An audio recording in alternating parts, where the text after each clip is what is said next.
Hola a todos, soy Carlos Urrunaga, estamos en 360 segundos de Centrum Católica con los profesores Kurt Burneo, José Hacha, César Álvarez para hablar del debate, el primero descentralizado en la historia del Perú. Así que vamos a tocar todos los bloques, la entrada, la salida, lo político, lo técnico, lo económico, todo, si es que hubo económico. A ver qué nos dirán nuestros profesores, empezando con César Álvarez. César, a ver, temas libres. Primero, antes de algo general, vamos a miscelánea. El SNIP, ¿es maldito? Pues han dicho que el SNIP es maldito SNIP. Hasta donde yo sé, el SNIP se creó para combatir a los malditos que roban. No sé qué opinas tú, César. Bueno, una cosa que hay que tener en cuenta siempre es que el cambio es constante. Y cuando se diseñó y creó y se implementó el SNIP, el contexto en el cual se diseñó era que los recursos eran limitados. Esto ha ido evolucionando, se ha ampliado más las proyecciones para poder hacer acciones de inversión, fundamentalmente, y el contexto ha cambiado y se ha constituido una especie de burocracia al interior del SNIP que requiere, a mi modo de ver, cambios.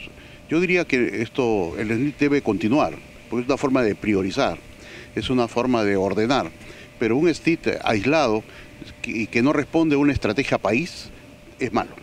El SNIP debería ser parte de un sistema de proyectos priorizados que debería estar engarzado en lo que es una estrategia económica de país.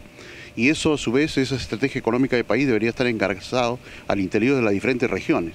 Pero eso evidentemente parte de una visión de qué tipo de país queremos, cómo queremos desarrollar nuestra infraestructura, cómo deben ir nuestros proyectos. Y eso debe crear una dinámica que impida esa burocracia. Lo que ha llevado es que ante la urgencia de esta falta de estrategia, ¿qué es lo que vemos acá? Simplemente se ha administrado un SNIP y cada vez se ha burocratizado. En estos momentos es paralizante. Entonces, el SNIP debe continuar bajo otra modalidad, otra forma mucho más ágil. Ahora vamos con José. Un tema que te gusta, José. La competitividad regional. Pero no se habló de nada en la competitividad, se habló de seguridad en la competitividad. Quizás soy muy crítico. ¿Encontraste algo que destacar en la parte de competitividad regional, en donde se habló de seguridad, a mi juicio? ¿Qué cosas rescatarías de la competitividad regional tocada ayer por los candidatos?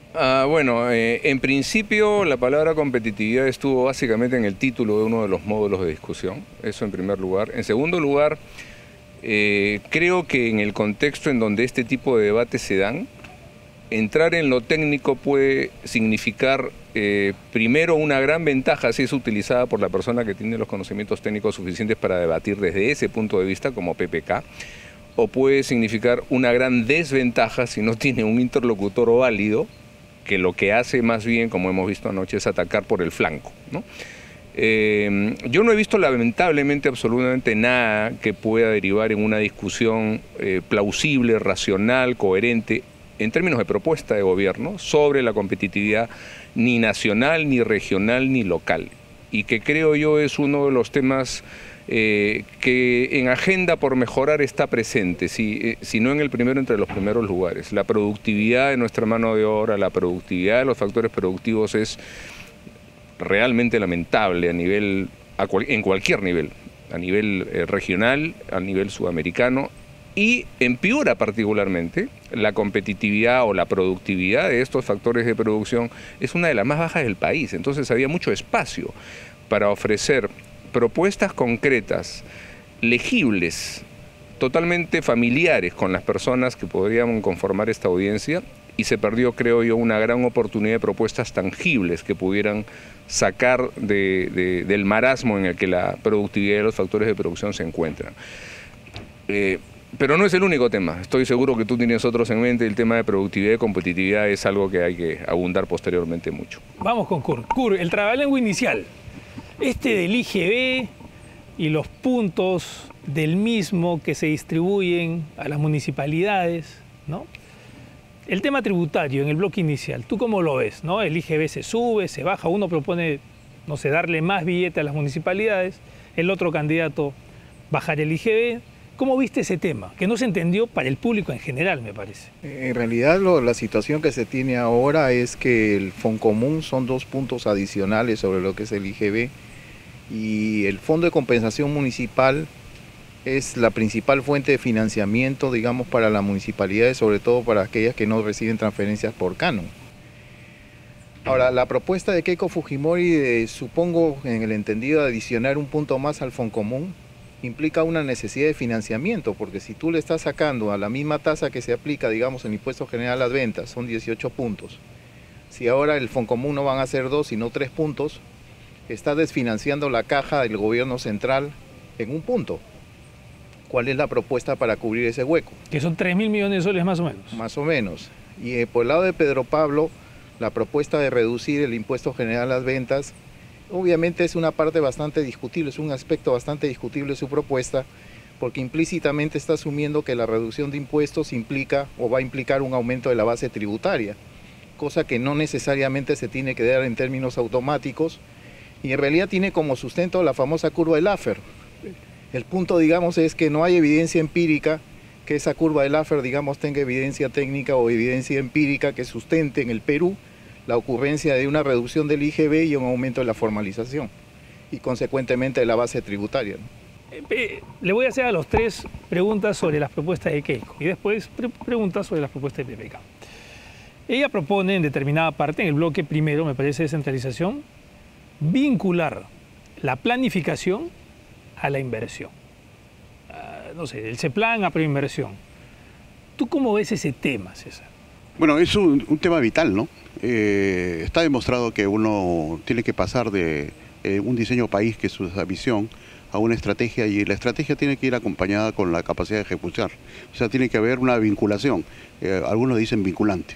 Si no existe esa vinculación entre lo que es el planeamiento y la capacidad de ejecutar la inversión, bueno, pues estamos en un discurso que está divorciado de la realidad. Yo creo que es fundamental, yo creo que el CEPLAN, a mi modo de ver, como institución es válida, pero el fracaso que demuestra a la fecha es que no ha podido, por su falta de vinculación, por su exceso de burocracia, por estar preocupado por otras cosas, no se ha preocupado más de buscar ese tema central, de vincular lo que es el planeamiento con la ejecución de la inversión. Y eso se hace a través de una vinculación o ligación, no solamente con la inversión, sino con el presupuesto. Esa es la propuesta de Juena. José, Sí. en la parte competitiva, de lo poco que se puede rescatar, ¿no? Los dos tienen en común el tema de turismo. Pero en el caso de Keiko Fujimori, ella prioriza Cuelap, Choquequirao, el aeropuerto, me parece que también la doble vía en el caso de la Panamericana. ¿Tú cómo ves estas obras vinculadas a la priorización que están haciendo, en este caso ella, del turismo? Bueno, primero creo de que por lo menos tener proyectos con nombre propio ya es un avance, más allá de la generalización de las buenas intenciones. En segundo lugar, yo lo que no creo es que se haya hecho un análisis de sensibilidad de cada uno de estos proyectos para ver cuál responde mejor a un incremento de ingresos por el lado de servicios, en este caso turismo. Sin embargo, el reto que yo veo es no tanto en qué proyectos le pongo acento ni bajo qué análisis he seleccionado determinados proyectos piloto o campeones para poder levantar el nivel de ingresos en el sector turismo, sino también en qué vamos a hacer para que esos proyectos efectivamente sean bien conducidos, o sea, la implementación de estos proyectos. Un ejemplo muy sencillo que no debería costar trabajo identificar es el del aeropuerto Jorge Chávez. ¿Cuántos años tenemos en que el Estado, por las razones que tengamos en mente, es incapaz de cumplir con sus obligaciones de ceder, de expropiar y ceder los terrenos para la expansión de la segunda pista? Tenemos casi un quinquenio en este plan. Y eso es en Lima, con el principal aeropuerto internacional, muchas veces, digamos, galardonado Entonces yo veo que ahí el cómo estas propuestas se pueden consolidar, creo que tendrían que ser abocadas o por lo menos enfocadas en el próximo debate que tenga lugar, para ver no solamente las buenas intenciones, a pesar de que sean objetivas y con nombre propio, sino qué medidas de ajuste al aparato de gobierno vamos a poder estar en condiciones de implementar con la finalidad de que estos proyectos se conviertan en realidades. Kurt, cito a Keiko Fujimori, una frase. Las transferencias no van a depender del estado de ánimo del MEF. ¿Qué reacción te genera esa frase? Es una afirmación bastante ambigua, porque por un lado, por ejemplo, entra la discusión si el Ministerio de Economía y Finanzas, ¿qué papel cumple? Y obviamente todos sabemos que es más un Ministerio de Finanzas que de Economía. Entonces yo creo que en aras de la claridad, lo que podría ser correcto técnicamente es escindir el Ministerio de Economía y Finanzas en un Ministerio de Finanzas y un Ministerio de Economía, como tal Chile, cual como sucede en otros países, como tú bien lo has mencionado. Pero por otro, no olvidemos que este es un debate político con algunos atisbos de carácter económico. Entonces para la gradería puede sonar muy bien, pero a la hora que uno está en el Ministerio de Economía y Finanzas y a la hora que se está en el Poder Ejecutivo, definitivamente las percepciones pueden cambiar en términos de una necesaria practicidad, porque el funcionamiento del Estado es un continuo y el de los proyectos también. Entonces el poder establecer restricciones al accionar del MEF colisiona con la estructura normativa vigente. Tendría que cambiarse la normatividad y hacer reformas como la que acabo de plantear para poder, vamos a decir, hacer creíble una propuesta como la que acaba de mencionarse implícitamente en esta afirmación, ¿no? Vayamos a las propuestas de PPK en este bloque. Él propone la descentralización de Proinversión. Proinversión que tiene una serie de observaciones, ¿no? Él dice, vamos a descentralizar Proinversión.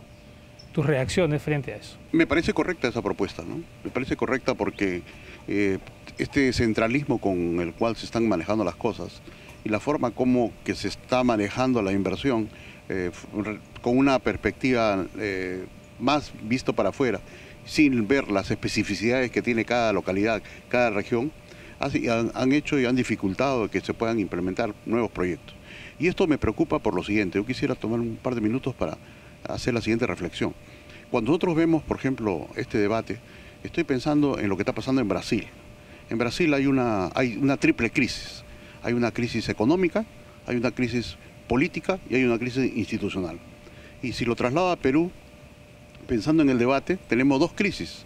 La crisis política y tenemos una crisis institucional. Pero no tenemos crisis económica. Tenemos una tasa de crecimiento importante que se acerca al 4% para este año, pero ¿tenemos nuevos proyectos? ¿Cuáles son los nuevos proyectos que van a generar una estabilidad para mantener el crecimiento económico? Entonces el tema de la inversión juega un papel importante, fundamental. ¿Dónde se encuentran localizados los recursos para una actividad extractiva que caracteriza en estos momentos al país? En las regiones.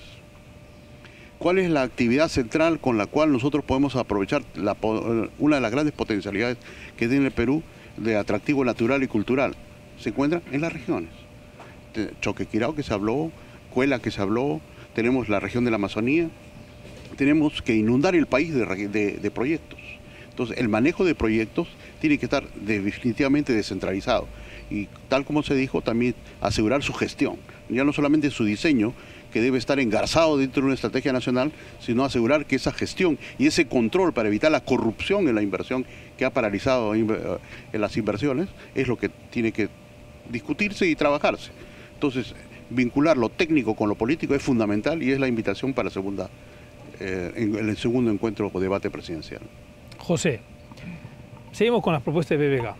Él propone un banco agrario de primer piso y un banco de fomento minero.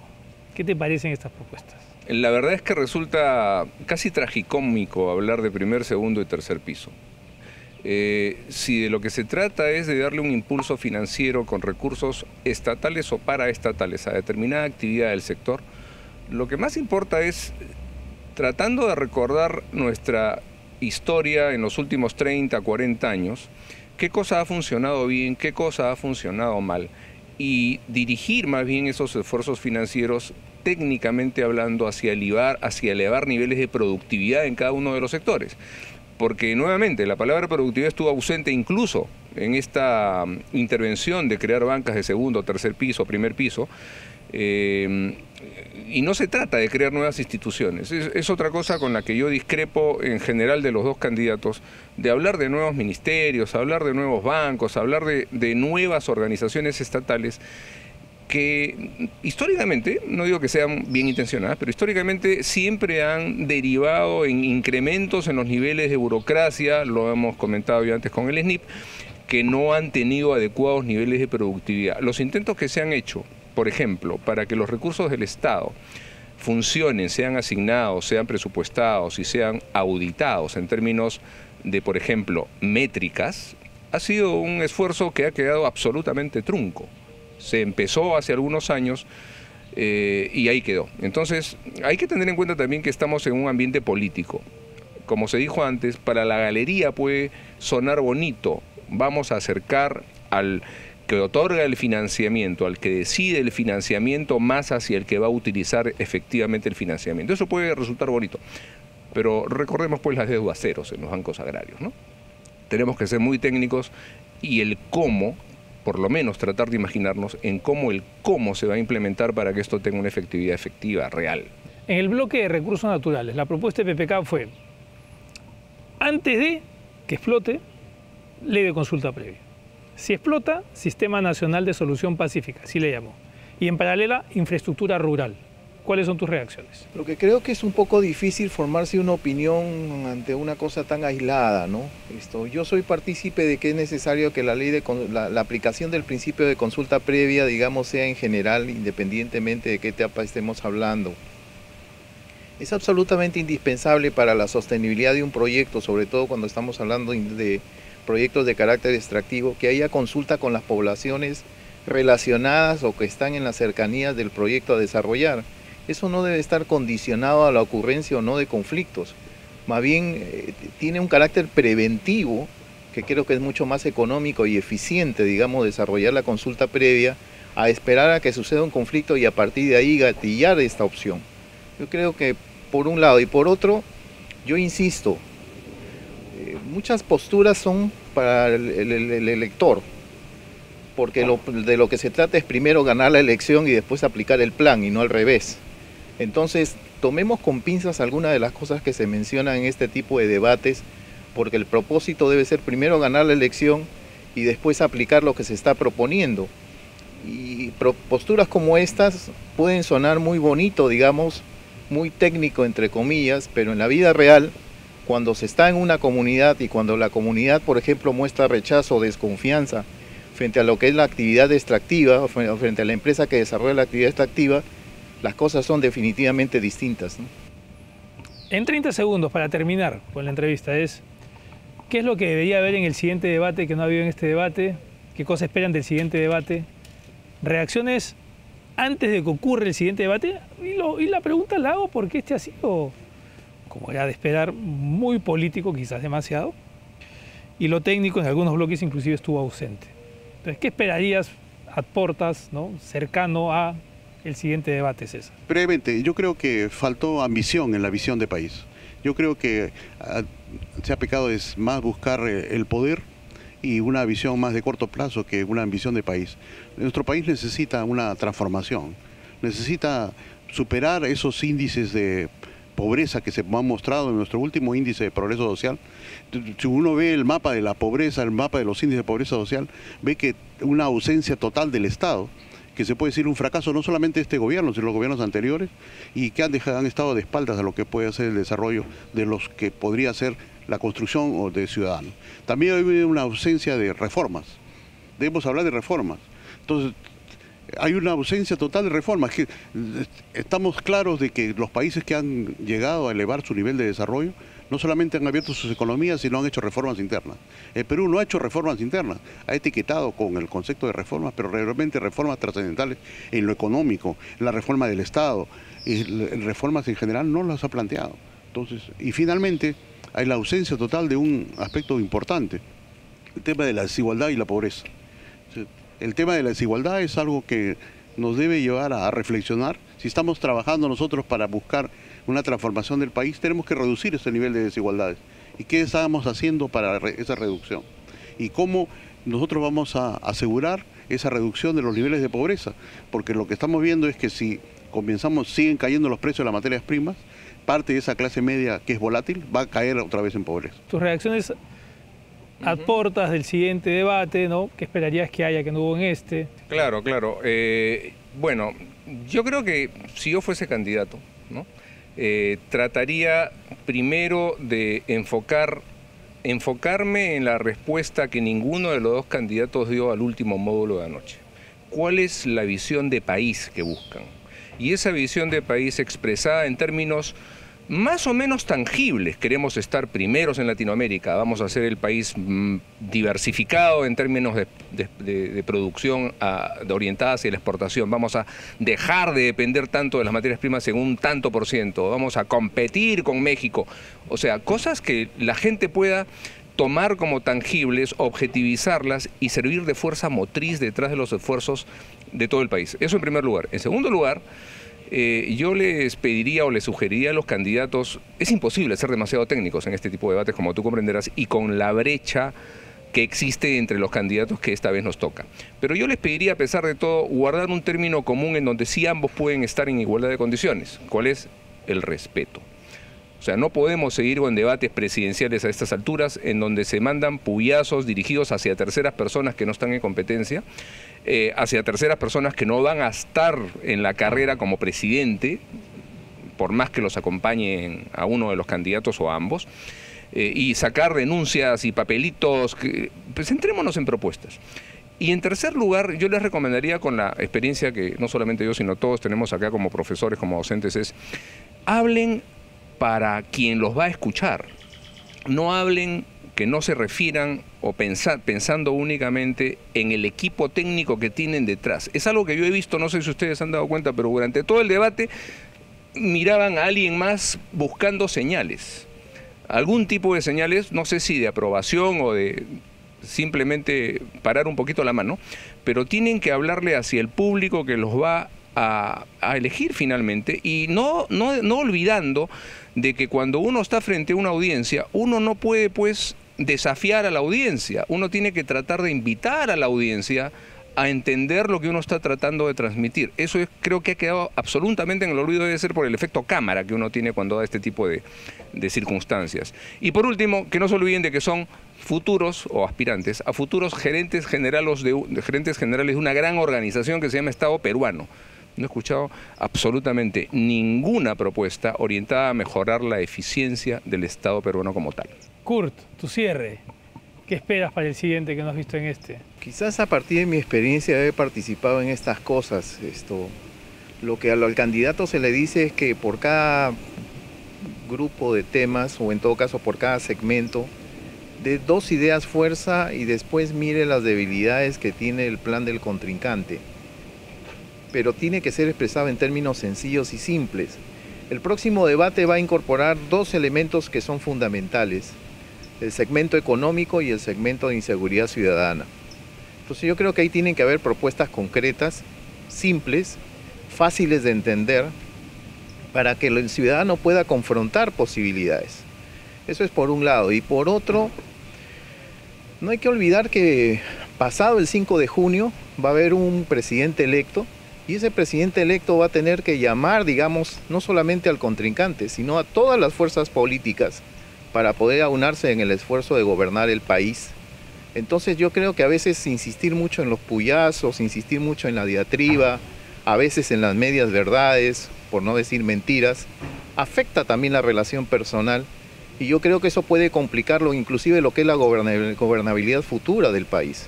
Yo creo que esa reflexión es muy importante, independientemente que hablar de economía, y dicho sea de paso, por ejemplo, en los dos casos no me queda muy claro cómo van a financiar sus propuestas con un déficit fiscal calculado este año más o menos en 2.5% del PIB, y con una inversión privada que al primer trimestre ya se cayó en 1%. Entonces acá estamos hablando de cosas concretas y realidades frente a las cuales tiene que haber un posicionamiento. Menos diatriba, menos insulto, más propuesta, pero en términos simples y claros, de tal manera que el ciudadano pueda formarse una mejor opinión. Creo que es lo que yo diría que lo que esperaría para el debate el próximo domingo, ¿no?